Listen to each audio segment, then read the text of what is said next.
ব্যবসা বাণিজ্যের বিশ্লেষণ নিয়ে ডিবিসি নিউজের নিয়মিত আয়োজন ইসলামী ব্যাংক তালিক খাতায় স্বাগত জানাচ্ছি। সাথে আছি আমি রিফাত নোভা। বছর ব্যবধানে বাজেটে কৃষি খাতে বরাদ্দ টাকার অঙ্কে বাড়লেও জিডিপির অনুপাতে তা কমেছে। ধারাবাহিকভাবে কমেছে এ খাতে ভর্তুকির পরিমাণও। আইএমএফ এর পরামর্শে ভর্তুকি কমানোর সিদ্ধান্ত খাদ্য নিরাপত্তার জন্য হুমকি হবে কিনা তাই এখন বড় ভাবনার বিষয়। এসব বিষয় নিয়ে তালিকাতার আজকের বিষয় বাজেটে কৃষি খাতের চাওয়া কি। আলোচনার জন্য আমাদের সাথে যুক্ত আছেন বিসেফ ফাউন্ডেশনের নির্বাহী পরিচালক ও কৃষি তথ্য বিশ্লেষক রেজাউল করিম সিদ্দিক এবং আছেন বাংলাদেশ কৃষি বিশ্ববিদ্যালয়ের কৃষি ব্যবসা ও বিপণন বিভাগের অধ্যাপক ডক্টর মোহাম্মদ জাহাঙ্গীর আলম। আপনাদের দুজনকেই স্বাগত জানাচ্ছি আজকের আলোচনায়। আমরা আলোচনায় যাব, কিন্তু তার আগে দেখে নিব, আমরা একটি প্রতিবেদন দেখে নিব। বিশ্বায়নের এই যুগে বাংলাদেশ ক্রমেই শিল্পমুখী হলেও অর্থনীতির প্রাণশক্তি এখনও কৃষি। নানা অভিঘাত মোকাবেলা করে এগিয়ে যাচ্ছে দেশের কৃষি খাত, যে কৃষি নিশ্চিত করেছে খাদ্য নিরাপত্তা আর সেবা শিল্পের কাঁচামালের যোগান। যতটা ভরসা করা হচ্ছে দেশের কৃষি খাতের ওপর, বাজেটে মিলছে না তার তেমন কোনো প্রতিফলন। বরাদ্দ বিশ্লেষণে মেলে এমন চিত্র। বছর ব্যবধানে টাকার অঙ্ক বাড়লেও বাড়ছে না মোট বরাদ্দ। শতাংশের হিসেবে ক্রমেই গুরুত্বহীন হচ্ছে কৃষি। কৃষিতে বরাদ্দ বিশ্লেষণে দেখা যায় ২০২৩-২৪ অর্থ বছরে কৃষি খাতে বরাদ্দ দেয়া হয়েছিল ৪৩,৭০০ কোটি টাকা, যা মোট বরাদ্দের ৫.৭৫%। আর ২০২২-২৩ অর্থ বছরে এ খাতে বরাদ্দ ছিল ৩৩,৬৯৮ কোটি টাকা, যা মোট বাজেটের ৪.৯৭%। আর ২০১৩-১৪ অর্থ বছরে কৃষির সঙ্গে সংশ্লিষ্ট ৫টি মন্ত্রণালয়ের জন্য বরাদ্দ রাখা হয় ১৪,৮২২ কোটি টাকা, যা মোট বাজেটের ১১%। অন্যদিকে সঠিক বাজার ব্যবস্থাপনার অভাবে ন্যায্য দাম থেকেও বঞ্চিত হচ্ছেন প্রান্তিক কৃষক। কীটনাশকের দাম আমাদের বৃদ্ধি, সারের দাম বৃদ্ধি, তেলের দাম বৃদ্ধি। তাহলে আমাদের ধানের দামটা আরো বেশি হওয়া দরকার, সেটা তো হচ্ছে না। এই যে ধান করি, এই যে রোদ্রে এত কিছু করে আমরা করি, আমরা তো ন্যায্য মূল্য পাই না। এমন পরিস্থিতিতে কৃষকের ন্যায্য মূল্য নিশ্চিতে বাজার ব্যবস্থাপনার পরিবর্তনের পরামর্শ বিশ্লেষকদের। একটা মুক্ত বাজার অর্থনীতিতে ব্যবসায়ীদের মধ্যে প্রতিযোগিতা থাকার কথা, কিন্তু মূল্য বৃদ্ধির ক্ষেত্রে তারা প্রতিযোগিতা না করে একে অপরকে সহায়তা করছে। আইএমএফ যে সাবসিডির কথা বলছে সেটা হয়তো আপনার আদার সেক্টরের সরকার যে সাবসিডি সেটা আছে, কিন্তু কৃষির সাবসিডি থেকে সরকারকে সরে যাওয়ার কোনো সুযোগ নেই। কৃষিতে উৎপাদন বাড়াতে বরাদ্দ ও ভর্তুকির পরিমাণ বাড়ানোরও তাগিদ দেন তারা। বলেন, আমদানি নির্ভর দেশে আইএমএফ এর শর্ত মানা যুক্তিযুক্ত নয়। কৃষি ক্ষেত্রে যারা আমদানি নির্ভর তাদের উচিত হবে আইএমএফ এর কথা মতো না চলে ভর্তুকি বাড়িয়ে, কৃষিক্ষেত্রে বাজেট বাড়িয়ে কৃষকদের পণ্যের দাম কমাতে হবে। কৃষকরা সরাসরি তাদের পণ্য বাজারে এনে বিক্রি করতে পারতেন। কোঅপারেটিভ যদিও খুব একটা চলছে না, কিন্তু আমাদের কমিউনিটি অ্যাপ্রোচটি অনেকটা সাকসেসফুল হতে পারে। কমার্শিয়ালি যারা অপারেশন করবে, একই কমিউনিটিতে একই রকম শস্য উৎপাদন করে তা বাজারজাত করবে, তাহলে কিন্তু একটু বেটার সম্ভাবনা হওয়ার সুযোগ থাকে। অর্থ মন্ত্রণালয়ের সূত্র বলছে, আসছে বাজেটে শুধু কৃষি খাতে ভর্তুকি থাকতে পারে ২৫,০০০ কোটি টাকা, যেখানে গুরুত্ব পাবে সাশ্রয়ী মূল্যে কৃষকের সার, বীজ সরবরাহ ও সেচ সুবিধা নিশ্চিত করা। Rifat Nova, DBC news, Dhaka. আমরা প্রতিবেদনটি দেখছিলাম, এখন আমরা চলে যাচ্ছি সরাসরি আলোচনায়। প্রথমে আমি আলোচনার শুরুতে ডক্টর মোহাম্মদ জাহাঙ্গীর আলম আপনার কাছে একটু যেতে চাই। কৃষি খাতে আমরা দেখেছি বরাদ্দের কথা বলা হচ্ছে, আসলে কৃষি খাতে বরাদ্দ বাড়ানোটা কেন দরকার বলে আপনি মনে করছেন? জি, আমি প্রথমে ডিবিসি তালিকাতাকে ধন্যবাদ জানাচ্ছি আমাকে এই আলোচনায়, অত্যন্ত গুরুত্বপূর্ণ বিষয় নিয়ে আলোচনায় আমন্ত্রণ করার জন্য। আপনার প্রশ্নের যে জায়গাটা আছে, ইতিমধ্যে একটা প্রতিবেদন দেখেছি।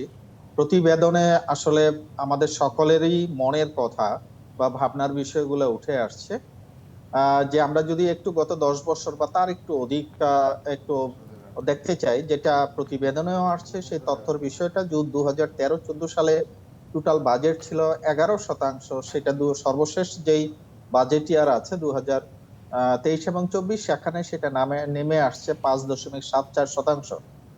অথচ কিন্তু কৃষি খাত আমাদের এখনো ১১% উপরে জিডিপির সরবরাহ দিয়ে থাকে। তো সেই জায়গাটাতে কৃষি খাতের যে ভর্তুকির বিষয়টা আছে, এখন IMF সেটা আগেও সেই পরামর্শগুলো দিয়েছে, সেই পরামর্শগুলো যেটা আমাদের সাথে আমাদের প্রয়োজন সেই জায়গাটা আমরা অবশ্য সেটা রাখতে পারি, রাখা দরকার। কিন্তু যেই জায়গাতে আমাদের বিশেষ করে কৃষির ক্ষেত্রে যদি ভর্তুকি প্রত্যাহারের যে পরামর্শটা, সেটা আমাদের মনে হয় না যে সরকার যারা আছেন, যারা এটা নিয়ে ভাবছেন, তারা সেটাকে খুব বেশি মাত্রায় বিবেচনায় নিবে। কারণ কৃষির এই জায়গাটাতে আমাদের খাদ্য নিরাপত্তা দিয়ে থাকে, কৃষি আমাদের আয় দিয়ে থাকে, কৃষি আমাদের কর্মসংস্থান দিয়ে থাকে। কৃষির ভর্তুকি বিশেষ করে এই সময়, যেটা অত্যন্ত আমি বলবো একটা টিপিক্যাল সময় পার করছি, যেখানে খাদ্যের মুদ্রাস্ফীতিটা রেকর্ড পরিমাণে, আমাদের রিজার্ভের মতো জায়গা কমে যাওয়া, সর্বশেষ যেটা আমাদের টাকার অবমূল্যায়ন হয়েছে, এই জায়গায় আর অনেকগুলো কারণে কিন্তু যে বিশেষ করে কৃষির উৎপাদনের খরচ বেড়ে যাচ্ছে, এবং সেই জায়গায় যদি ভর্তুকির পরিমাণ কোনোভাবে কমিয়ে দেওয়া হয়, সেটা সামগ্রিকভাবে কৃষকের উপর, কৃষি খাতের উপর এবং আমাদের খাদ্য পুষ্টি নিরাপত্তার উপর প্রভাব তৈরি করবে। আমি মনে করছি এই যে প্রতিবেদনটা দেখানো হয়েছে, সেই প্রতিবেদন মোতাবেক আমার নিজের ভাবনাও তাই, যে আমাদের ভর্তুকির পরিমাণটাতে কমানোর সুযোগ একেবারেই নেই। বরঞ্চ যে রিসেন্ট যে ইয়ার্স গুলোতে আছে, জিডিপির যে শতাংশে যে পরিমাণ দেওয়া হয়েছে, তার চেয়ে এটা বাড়ানো উচিত। এবং আমাদের যে কৃষির উপকরণের যেই খাতগুলো, জি, মোহাম্মদ জাহাঙ্গীর আলম, আমরা আবারও আসবো আপনার কাছে, কিন্তু তার আগে একটু রেজাল্ট করিম সিদ্দিকী আপনার কাছে একটু যেতে চাচ্ছি। আসলে বাজেটে এবারের সামনে যে বাজেট আসছে, কি প্রত্যাশা করছেন কৃষি খাতের জন্য? প্রত্যাশার প্রসঙ্গটি যখন আসে, তখন আপনার প্রতিবেদনই কিন্তু বলে দেয় যে কি প্রত্যাশা। আমাদের তো কৃষকের প্রত্যাশাটাই তো আমাদের প্রত্যাশা, এবং আমরা যদি সেভাবে দেখি, তাহলে আমাদের গত কয়েক বছরে আমাদের বাজেটে যে ধরনের অর্থ বরাদ্দ করা হয়েছে, কখনো কখনো বলা হচ্ছে কিছুটা বেড়েছে, কখনো কখনো বলা হচ্ছে পরিমাণগত বেড়েছে, কিন্তু অ্যাকচুয়ালি যদি আপনি ইনফ্লেশনের রেট ধরেন, তাহলে বাড়ে নাই, টোটালটাই কমেছে। আপনি 33,000 কোটি টাকার জায়গায় 45,000 কোটি টাকা দিলেও কমেছে। তার কারণটা হচ্ছে আমার তো ইনফ্লেশন রেটটা অনেক বেশি। তাহলে সত্যিকার কথা হচ্ছে এটা কম, যে আমি কৃষকের জন্য আসলেই কোনো বরাদ্দ রাখছি না, এবং আমি যা বরাদ্দ গত বছর রেখেছি তার চেয়ে কম বরাদ্দ রাখছি। আমাদের এই জায়গাগুলোতে আরো অনেক বেশি ক্রিটিক্যালি দেখা দরকার, যে আমরা খাদ্য নিরাপত্তা আসলে কি নিশ্চিত করতে চাই কিনা, নাকি আমরা খাদ্যের ক্ষেত্রে বিদেশের উপর নির্ভর করতে চাই কিনা। খাদ্য বলতে আমরা শুধুমাত্র একটা জায়গাতে খুব বড় ধরনের মানে কথা বলে খুব আনন্দে থাকি যে আমাদের দানাদার খাদ্যের ক্ষেত্রে একটা বড় ধরনের পরিবর্তন হয়েছে। এখনো হিউজ পরিমাণ গম আপনাকে আমদানি করতে হয়, এখনো হিউজ পরিমাণ মশলা আপনাকে আমদানি করতে হয়, ডাল আপনাকে আমদানি করতে হয়। তাহলে খাদ্যের যদি পরিপূর্ণ নিরাপত্তাকে আপনাকে নিশ্চিত করতে হয়, তাহলে সব ফসলের ক্ষেত্রেই কিন্তু আপনার এই নিরাপত্তাকে নিশ্চিত করতে হবে, এবং তার জন্য ভর্তুকি বলেন, বরাদ্দ বলেন, সবটাই দরকার। আরেকটা বড় প্রসঙ্গ হচ্ছে, দেখেন, জলবায়ু পরিবর্তন জনিত কারণে যে সংকটগুলো হচ্ছে, এবছর যে প্রচন্ড তাপদাহ আপনি দেখছেন, যে সমস্ত অঞ্চলগুলোতে আমাদের কৃষক ভাইরা সেচের উপরে এখনো নির্ভরশীল, এখনো ধান পাকেনি বা সেরকম পর্যায়ে যায়নি, সেখানে তাকে একটির জায়গায় দুটির জায়গায় 3টি 24 ঘন্টাকে তাকে এই সেচ যন্ত্র চালু রাখতে হচ্ছে। তাহলে সেই ক্ষেত্রে তার যে কস্টিংটা পড়ছে, বিশেষ করে ধান উৎপাদনের ক্ষেত্রে, সেটাও কিন্তু হিউজ। আমি গত মাসে কয়েকদিন আগে আমি উত্তরবঙ্গে গিয়েছিলাম, কোনো মেশিন কিন্তু সেখানে মানে বন্ধ নয়, সব চালু আছে। তাহলে এই রকম খরচ করে ওই ধান উৎপাদন করে আসলেই কি আমার কৃষকের জন্য সেটা লাভজনক হবে? এটা কিন্তু আমাদের দেখা দরকার। অতএব আমাদের ভর্তুকির প্রয়োজন বা সহযোগিতার প্রয়োজন উপকরণে, আমাদের সহযোগিতার প্রয়োজন বিপণনে, আমাদের সহযোগিতার প্রয়োজন অন্য কখনো অ্যাডভার্স কন্ডিশন হলে সেই ক্ষেত্রে, এবং সব জায়গাতে সহযোগিতাকে যদি নিশ্চিত করা না যায়, তাহলে তৃণমূলের এই সমস্ত কৃষক যারা নিজের খাদ্য নিরাপত্তা নিশ্চিত করতে পারে না, আপনার খাদ্যের নিরাপত্তা নিশ্চিত করবে কি করে? অতএব এই জায়গাটিতে আমাদের প্রত্যাশা হচ্ছে বাজেটে কৃষিকে আরো অনেক বেশি গুরুত্ব দেওয়া উচিত, আরো অনেক বেশি বরাদ্দ বাড়ানো উচিত, আরো অনেক বেশি ডাইভার্সিফাইড অ্যালোকেশন থাকা দরকার। তাহলে হয়তো আমাদের কৃষির ক্ষেত্রে একটি ঘুরে দাঁড়ানোর একটা অবস্থা তৈরি হবে। জি, আমরা আবারও আসবো আপনাদের কাছে, আপনাদের কথা শুনবো, কিন্তু তার আগে আমাদের নিয়ে নিতে হচ্ছে ছোট্ট একটি বিরতি। বিরতি নিচ্ছি। ব্যবসা বাণিজ্যের বিশ্লেষণ নিয়ে ডিবিসি নিউজের নিয়মিত আয়োজন ইসলামিক ব্যাংক টালি খাতায় সঙ্গে থাকুন। আবারও স্বাগত জানাচ্ছি ব্যবসা বাণিজ্যের বিশ্লেষণ নিয়ে ডিবিসি নিউজের নিয়মিত আয়োজন ইসলামিক ব্যাংক টালি খাতায়। আজকের আলোচনার বিষয় বাজেটে কৃষি খাতের চাওয়া কি। আলোচনার জন্য আমাদের সাথে যুক্ত আছেন বিসেফ ফাউন্ডেশনের নির্বাহী পরিচালক ও কৃষি তথ্য বিশ্লেষক রেজাউল করিম সিদ্দিক এবং আছেন বাংলাদেশ কৃষি বিশ্ববিদ্যালয়ের কৃষি ব্যবসা ও বিপণন বিভাগের অধ্যাপক ডক্টর মোহাম্মদ জাহাঙ্গীর আলম। আপনাদের দুজনকে আবারও স্বাগত জানাচ্ছি। যে আলোচনার আগে জাহাঙ্গীর আলম, আপনি একটি বিষয় নিয়ে বলছিলেন, ভর্তুকির বিষয়টি নিয়ে। এই বিষয়টি নিয়ে আসলে একটু জানতে চাবো, আইএমএফ এর পরামর্শে ভর্তুকি কমালে উৎপাদনে কি ধরনের প্রভাব পড়তে পারে? এটা ক্লিয়ার, একেবারেই ক্লিয়ার যে যদি ভর্তুকি কমানো হয়, যেহেতু কস্ট অফ প্রোডাকশন বেড়েছে এবং সেখানে যদি ভর্তুকি কমানো হয় তাহলে তো দেখা যাবে যে টোটাল কৃষক পর্যায়ে কিন্তু তার উৎপাদন খরচটা বেড়ে যাবে। এখন উৎপাদন খরচ একদিকে বাড়বে, আরেক দিকে যদি আমাদের মার্কেট সিস্টেম, যেই জায়গায় আমাদের প্রচুর অ্যাটেনশন দেওয়ার প্রয়োজন অনেক দিন ধরে আছে, সেই দিক থেকেও যদি ক্লিয়ারলি অথবা ইফিশিয়েন্টলি মার্কেট সিস্টেম ওয়ার্ক না করে থাকে, তাহলে দুই দিক থেকেই কিন্তু কৃষকরা ক্ষতিগ্রস্ত হবে এবং ভোক্তারা ক্ষতিগ্রস্ত হবে, দেশের কৃষি অর্থনীতি এবং অর্থনীতি ক্ষতিগ্রস্ত হবে। কারণ ভর্তুকির মাধ্যমে, ভর্তুকি কেন দেওয়া হচ্ছে, যে টোটাল কস্ট অফ প্রোডাকশন যেটা আছে কৃষক পর্যায়ে সেটাকে কমিয়ে রাখা।